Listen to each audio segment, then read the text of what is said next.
come together this morning to mourn the loss of Dr. Gerold, Borodach, Nissan, then Abraham. We begin with the recitation of Tehillim, all on moment on Rabbi Benjamin Bleff and Rabbi Jonathan Rosenblatt. Then we'll hear words of eulogy from Sam and from Andrew and Rabbi Bleff.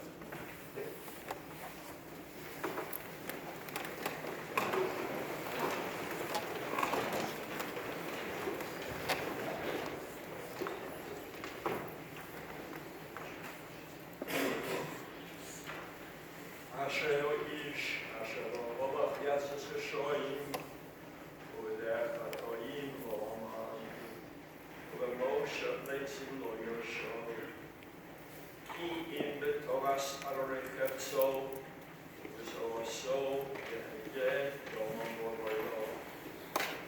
והויו כעץ שוסו על פולגים רואים, אשר פיליו ייתן ביתו, יולה לא יבוא.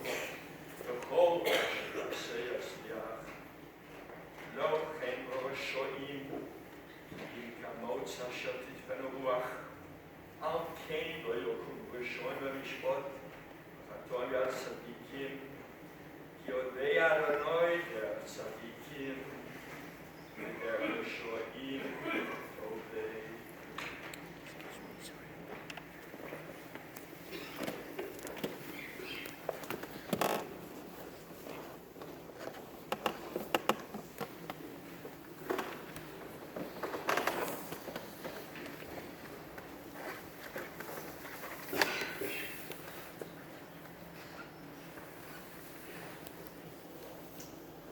שיר המעוז לדוד, שמחתי ואומרים לי, אס אדוני אלי. עמדו ציור רגלינו בשערייך ירושלים, ירושלים הבנויה כעיר שחוברו יחדיו, ששם עלו שבטים שבטיות עדוס מישראל, להודות לשם אדוני. שמה ישבו כיסוס למשפט, כיסוס לבית דוד. שאלו שלום ירושלים, ישליו הבויך. שלום בחילך, שלמה באמנוסויך. למענכי וראוי אדברו שלום בו. למען בייס אדוני אלוהינו אהבה שלום.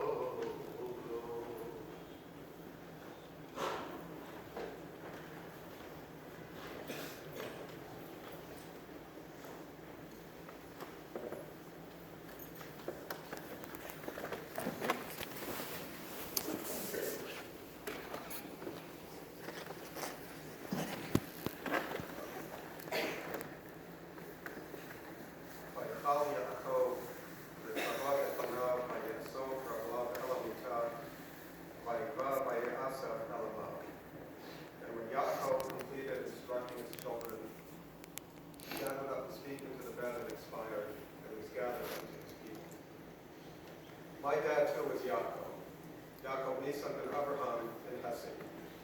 Born in 1933 in Willimantic, a small town in Connecticut, he was raised together with his three sisters, Troy, Sylvia, and Barbara, in a home brimming with Jewish tradition. As a young boy and teen, my dad sometimes helped his parents after school in their small grocery store, stacking and cleaning the cans of goods, assisting with the customers, and the like. While Dad apparently did not particularly enjoy being in his parents' grocery store, I think it probably inspired his love for Rabbi Akiva's statement in Pirkei Avot, which he often quoted. Rabbi Akiva analogized this world, which is merely a preparation for the banquet in the world to come, to a shop filled with items that we can take, but all of which is mortgaged as collateral to the ruler of the universe. החנות פתוחה והחלבני מקיף, הפנקס פתוח והיד כותבת, והדין באמת והכל מסודר. My grandparents instilled a strong sense of Jewish identity in my father. He was the first bar mitzvah boy in Willimantic to conduct the entire Shabbat davening. Later, while a college student at Brown University, Dad spearheaded a search for space for Jewish student activities. Despite significant anti-Semitic opposition by a senior administrator, he successfully obtained permission to use space over one of the main entrances to the campus. Subsequently, while serving as a physician in the U.S. Navy, he introduced Friday night prayer services for the first time on several of the ships. Using prayer books that had been stored yet never used since World War II. In later years, he served as a member of the board of directors of the Solomon Schechter Day School in Boston and was an active member in other Jewish day schools as well as synagogues in the Boston area, in St. Louis, Riverdale, and Manhattan. The constant message Dad imparted to all of us was to be part of the tzibor, to be part of the community. In his autobiography written in 1947, as he completed junior high school, Dad expressed his hope that he could attend college if possible, and as he expressed it, then out into the world as a doctor. Although his high school yearbook indicated he planned to become a dentist, Dad chose to attend Tufts University School of Medicine and became an anesthesiologist, interning at Rhode Island Hospital and doing his residency at New England Medical Center Hospital. He subsequently became a staff anesthesiologist and chief of inhalation therapy at Emerson Hospital in Concord, Massachusetts, and later practiced and taught medicine at Barnes Jewish Hospital and Washington University School of Medicine in St. Louis in the 1980s and 1990s.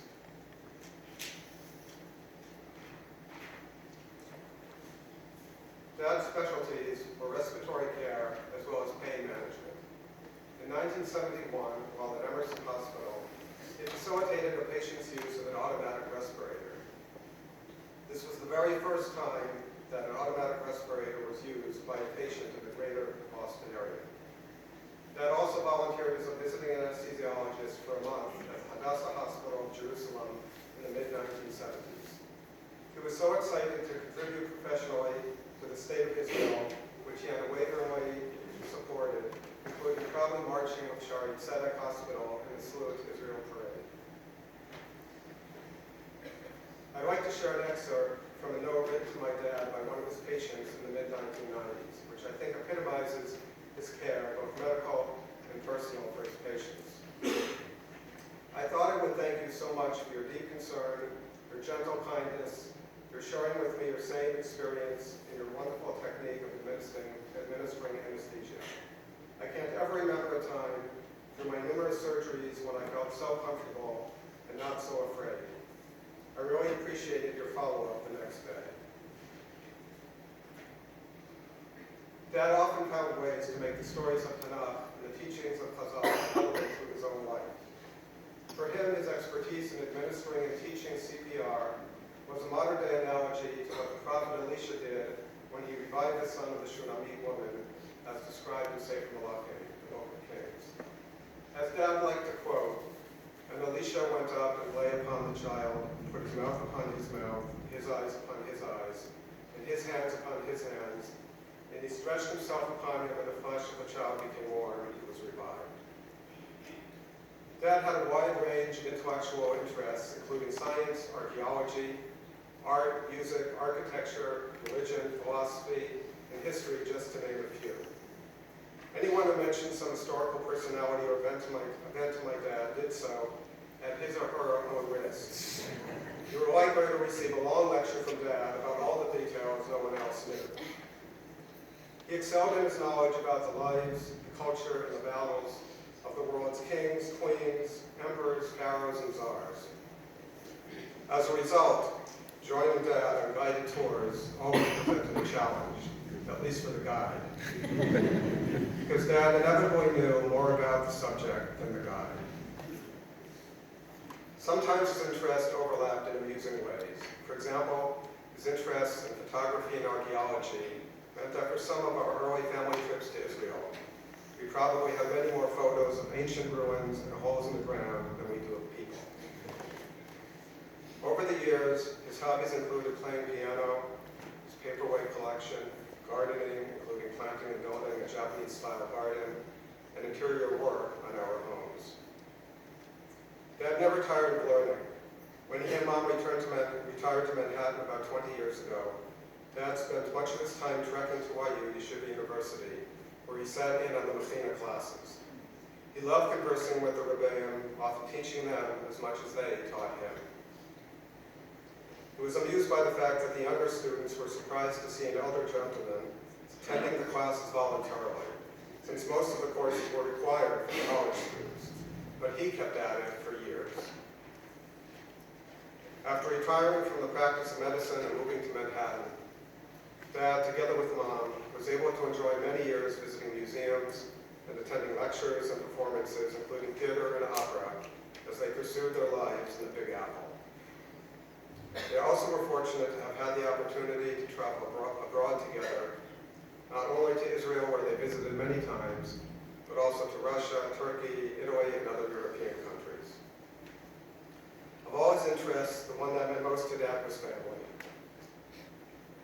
He spent hours investigating our family's history and seeking out long-lost relatives. Of course, those who were closest to Dad were the most dear to him, too. Few couples reached their 50th anniversary, yet Mom and Dad were fortunate to enjoy not only their 50th anniversary, but also their 55th anniversary and beyond. Dad's sisters Shirley, Sylvia, and Barbara, and his nieces, nephews, and cousins were all very special to him, and he worked hard at remaining in touch with them wherever they lived. He was so very proud of his children and our spouses, Patty, Ken, and Rachel, and most of all his grandchildren have been Natalia, Sarah, and Alma, Cindy, Yosef, Elijah, Odessa, and Kira. Dad, we miss you terribly, but know that you are going to Olam HaMet. Hey, now show us your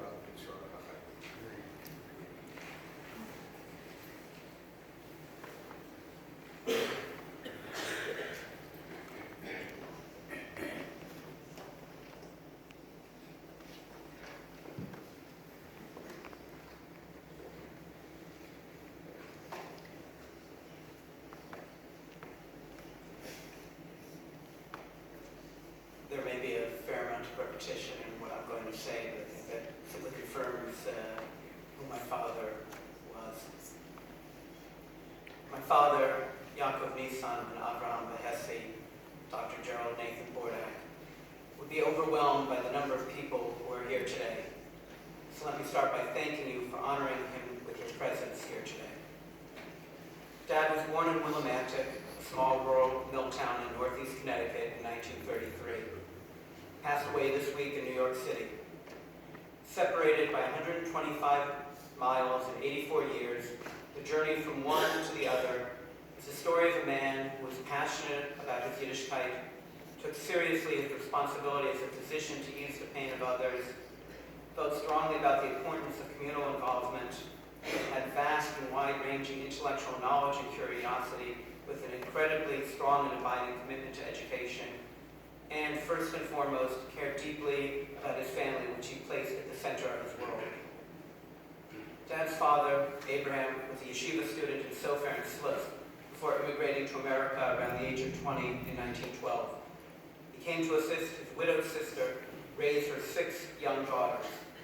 He was a very humble man, though quite erudite, who enjoyed reading Puytim, poetry by Bialik, and Shakespeare in Yiddish. Dad's mother, Helen, or as Dad referred to her, Hesse, emigrated as a child with her parents from Odessa to New York around the turn of the last century before marrying and moving to Willimantic. She worked in sales and advocated for women to get the vote. Together, Dad's parents owned and ran a mom-and-pop grocery store for some 40 years in Willimantic. Dad related that during World War II, as a result of rationing, they could have done very well financially selling goods on the black market. But that was not who they were. Instead, they got by and helped out those who could not afford the goods by selling to them on credit. Finally, his parents played an active role in their local synagogue and other community organizations. I relate all of this background as it provides a context of the values that my father learned from his parents. It demonstrates the prominent place that family holds, a love for Yiddishkeit, broad intellectual interest in the centrality of fairness and responsibility of helping others. All of these values were cornerstones of Dad's life, just as they were in the life of his parents. Born the third of 4 children and the only son, Dad loved his sisters, Shirley and Sylvia, both of blessed memory, and Barbara, who is currently visiting Israel meeting her first great-grandchild. While in later years, Dad had fond feelings towards Willimantic. As a teenager, he could not wait to escape it, leaving it behind when he departed for college at Brown University. He did not enjoy working in his parents' store or the anti-Semitism he experienced growing up, including when the vice principal of his high school wrote a gratuitous letter to Brown urging them not to accept Dad, ostensibly because he was a Jew. Notwithstanding that letter, he was accepted to Brown. Dad was a proud Jew. Although he did not have much formal Jewish education when he was younger, he did attend Jewish camps in the summer and was active in Young Judea, serving as an officer and crisscrossing the state to attend meetings.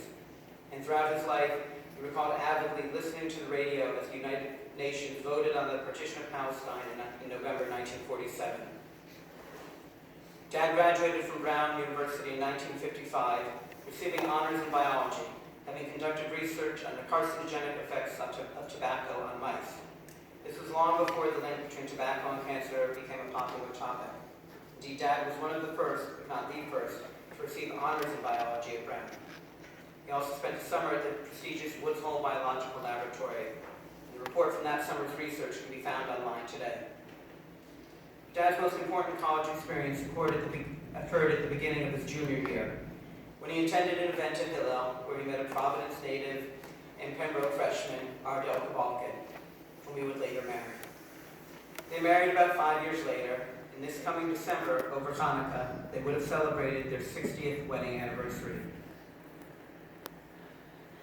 As I went through my father's calendar over the past few days, I noticed that he highlighted this event with 3 exclamation points. It was clearly something he was looking forward to. Time and again over the years, and as recently as just a couple of weeks ago, Dad told me that his greatest wish was just to make Mom happy.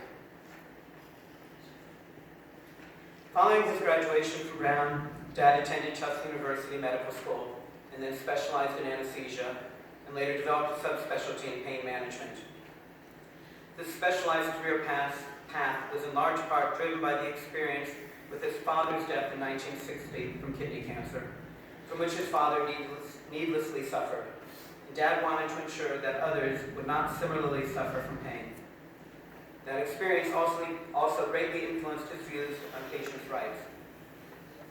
In an era when patients were often protected from bad news, Dad's father was not immediately notified of his diagnosis of cancer.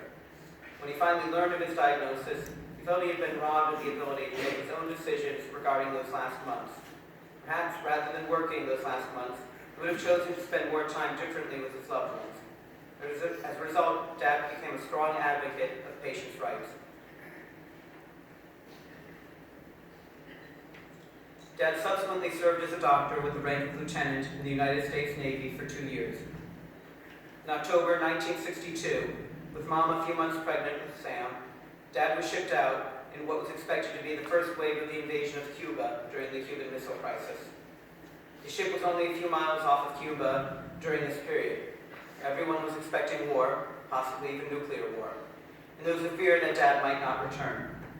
Instead, he returned with a crystal wine decanter that he purchased in Charleston, South Carolina, in which for years graced our table at the Pesach Seders. And for years I have pictured him getting ready to go off to war, but first he needed to stop to do a little antique shopping along the way. Following his military service, Mom and Dad moved back to Boston, where they spent about the next 15 years. The family grew with the addition of Abby and later me, and professionally Dad's career developed, first on the faculty of Tufts Medical School, and then in private practice at Emerson Hospital in Concord. Later in St. Louis, Dad was chief of anesthesia at Lutheran Medical Center. And the last 10 years of his career were spent on staff at Barnes Hospital and on the faculty of Washington University Medical School.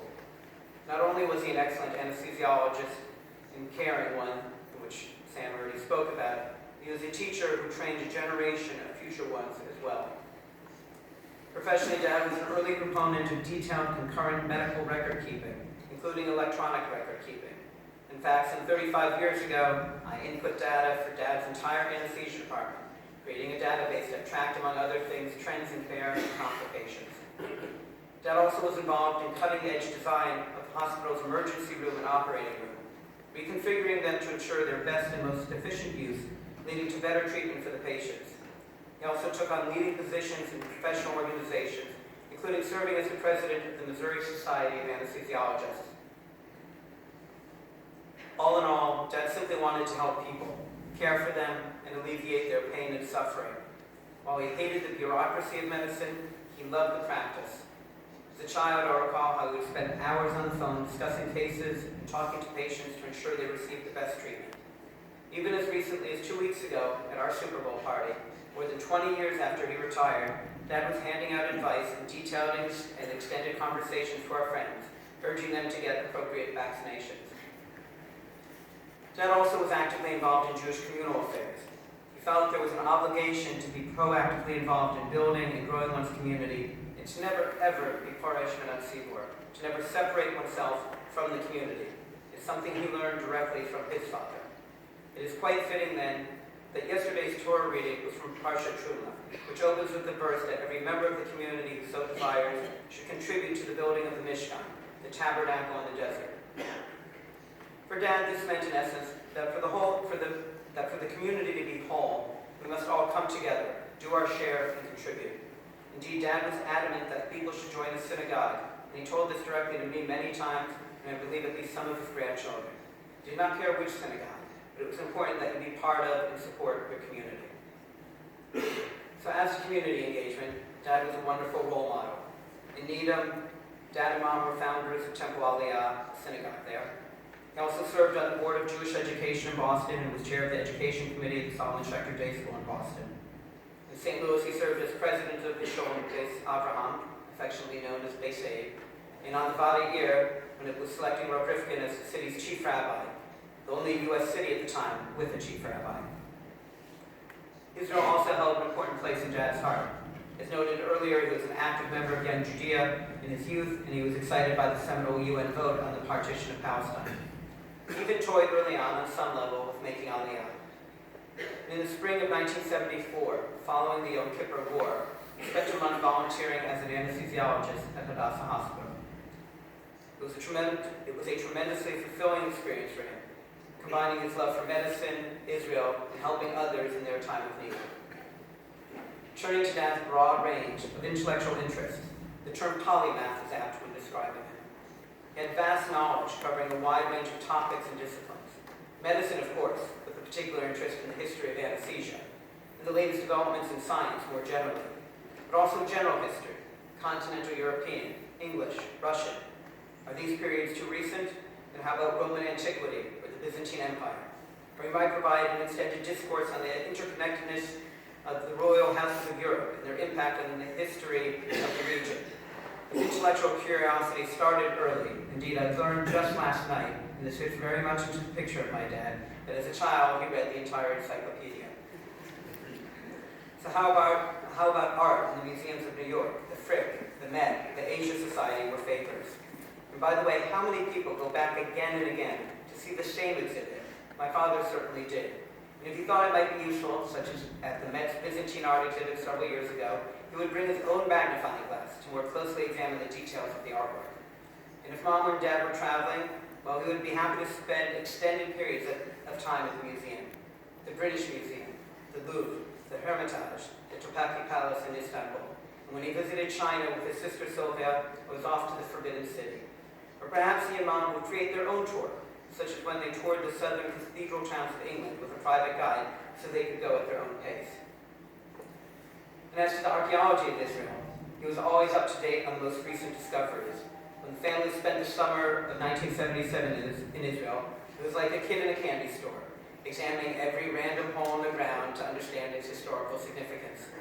That summer was particularly memorable and special one for all of us. Dad took 2 months off from work, and we spent it together touring all over Israel. And then there was Dad's fascination with the Temple Mount, specifically the Second Temple Herodian period. How many of you have built not one, but 2 temple models? And as to music, modern was not his thing, unless one considers Gershwin modern. But classical certainly was, with subscriptions to the symphonies in Boston and then St. Louis. In New York, the trend was more toward opera. Wagner's entire Ring cycle would be ideal in one sitting. And if one wanted something lighter, especially when I was a kid, you could catch him singing along as he listened to the operettas of Gilbert and Sullivan. And he himself also played the piano. One memory that will forever stick in my mind is his coming home after a long day of work and playing a particularly intense piece, I think, by Rachmaninoff. However, one area that Dad felt was lacking was his formal Jewish education. Although he read a fair amount on his own, specific works as well as probably all the Encyclopedia Judaica many times over, where he attended on occasion the Saturday night lectures about salvation in Boston, he nevertheless felt something was missing. So after moving to New York, Dad started attending daily classes in the Methina program at Yeshiva University for about 10 years. He especially enjoyed the classes with Rabbi Benjamin Blatt and Rabbi Tzvi Ram. Also during the roughly 15 years my parents lived on the Upper East Side, Dad attended Rav Gleiss's shul, where he enjoyed his Shabbat Kiddush Shiurim, as well as the occasional opportunity to get an advanced copy of an article he might be working on, especially if it involved halachic medical ethics, an area Dad was very interested in. Finally, more recently in Riverdale, he enjoyed attending Shiurim by Rabbi Simcha Krause and Rabbi Jonathan Rosenblatt. Allow me to conclude by discussing the centrality of family in Dad's life. Family was the single most important thing to him. His children and grandchildren were his pride and joy. And while Dad enjoyed having fine things in his life, artwork, his paperweight collection, silver and crystal, lots of crystal. If something broke or got lost, he would remark, "That's okay, they're only things." This taught me an important early lesson. What is important in life is not the tangible items that surround us. Rather, it is the intangibles, the relationships we form in our lives, the people, and especially the family, that form the core of our lives and give it meaning. For Dad, this meant not only his immediate family and his parents during their lives, but also his sisters, nieces, nephews, and cousins, some many times removed. For Dad, our family history formed the core of his identity. He was the keeper of the family lore, telling and retelling certain family stories, some now going back 150 years. I fear that some of those stories and some of our family history may now be lost forever. I won't share any of those stories now, but in the week ahead, I hope if you're interested, please ask me to share some of his favorite ones. Over time, Dad became an elder in the family. Many nephews, nieces, and cousins would consult him and get advice from him, often when confronted with difficult decisions or challenging times. He was always supportive and understanding and not judgmental. When his older sister Sylvia left her husband after many years of marriage, Dad, with Mom's full support, invited her to come live with us, and she did for over a year. I was a child, only about 5 years old at the time, but that gesture, how you support your family in difficult times, and even at your own expense, had a significant and lasting impact on me. While Dad often may have had a viewer opinion on something, when it came to our life choices, he felt that as long as we were not hurting ourselves or others, it was up to each of us to make our own decisions. In fact, he often avoided even sharing his own views directly with us. Over the years, for example, I never appreciated how concerned Dad was about my not having settled down and married. Indeed, it was only after I met Rachel that I learned that he spent years telling people that he feared he would not live to see me happily married. And ironically, it was one of those conversations at the Rosh Hashanah lunch table of Rachel and Rabbi Levine that directly led to my being set up with Rachel and now being very happily married. In the past 20 years following his retirement, Dad was thrilled to spend time with his children and grandchildren. He loved his children and their spouses and felt so fortunate to have all of us in his life, Sam and Patty,